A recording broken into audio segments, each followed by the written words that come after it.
एक बार भगवान श्री कृष्ण ने अपनी पत्नी सत्यभामा के कहने पर उन्हें स्वर्ग से पारिजात वृक्ष लाकर दिया था।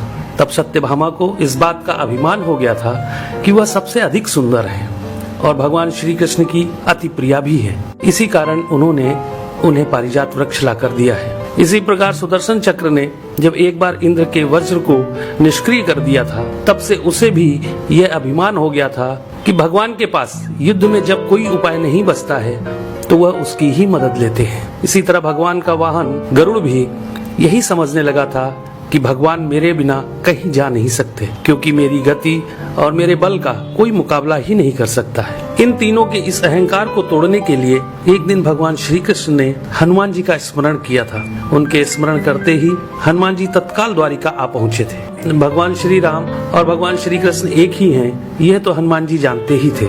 साथ ही वह यह भी जान गए थे कि भगवान श्री कृष्ण ने उन्हें किस कार्य के लिए बुलाया है। इसलिए वे भगवान श्री कृष्ण के दरबार में जाने की जगह द्वारिका के एक बहुत ही सुंदर बागीचे में चले गए थे और वहाँ के वृक्षों में लगे फलों के साथ साथ वृक्षों को भी तोड़ने लगे थे। यह खबर जब भगवान श्री कृष्ण के पास पहुंची कि एक वानर बगीचे को उजाड़ रहा है, तो भगवान श्री कृष्ण ने गरुड़ से कहा कि तुम सेना लेकर जाओ और उस वानर को पकड़कर मेरे सामने ले आओ।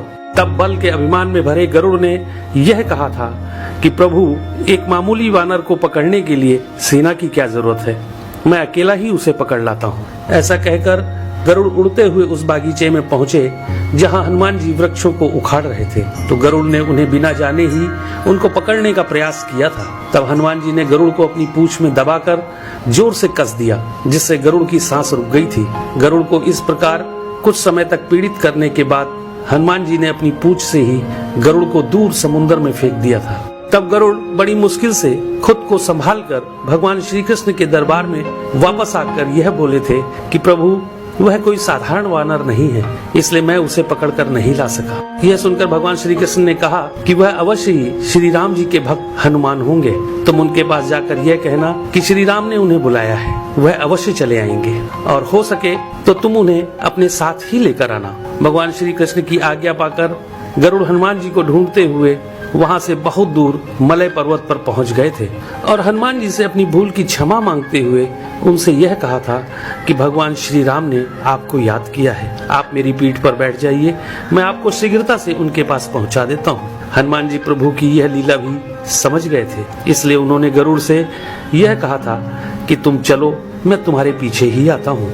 इधर द्वारिका में भगवान श्री कृष्ण ने राम का रूप धारण किया और सत्यभामा के साथ सिंहासन पर बैठ गए थे और सुदर्शन चक्र को यह आदेश दिया कि तुम द्वार पर रहो, बिना मेरी आज्ञा के कोई भी अंदर न आने पाए।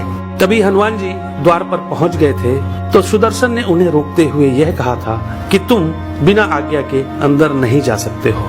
तब हनुमान जी ने सुदर्शन चक्र को पकड़कर अपने दांतों में दबा लिया था और अंदर चले गए थे। हनुमान जी ने सिंहासन पर बैठे भगवान श्री राम को प्रणाम करके उनसे यह कहा था कि प्रभु, माँ कहाँ है? आपके पास उनके स्थान पर यह कौन दासी बैठी है? सत्यभामा ने जब यह बात सुनी तो बड़ी ही लज्जित हो गई थी और उनका सारा घमंड चूर हो गया था। तभी थके हुए गरुड़ देव भी हांफते हुए दरबार में आ गए थे। गरुड़ ने वहाँ हनुमान जी को देखा तो वह चकित रह गए थे कि मेरी गति से भी तेज गति से हनुमान जी वहाँ पहुँच गए। इस प्रकार गरुड़ का बल और गति दोनों का अभिमान चूर हो गया था। तभी श्री राम रूपी कृष्ण ने हनुमान जी से यह पूछा कि तुम अंदर कैसे आ गए थे? तुम्हें क्या द्वार पर किसी ने रोका नहीं था? तो हनुमान जी ने कहा, सुदर्शन चक्र ने मुझे रोका तो था, परंतु मैं आपके दर्शन में विलंब कैसे कर सकता था, इसलिए मैंने उस सुदर्शन चक्र को अपने दांतों में दबा लिया था। यह कहकर हनुमान जी ने अपने मुंह से दबे हुए सुदर्शन चक्र को निकालकर प्रभु के चरणों में डाल दिया था। इस प्रकार सुदर्शन चक्र का भी सारा घमंड समाप्त हो गया था।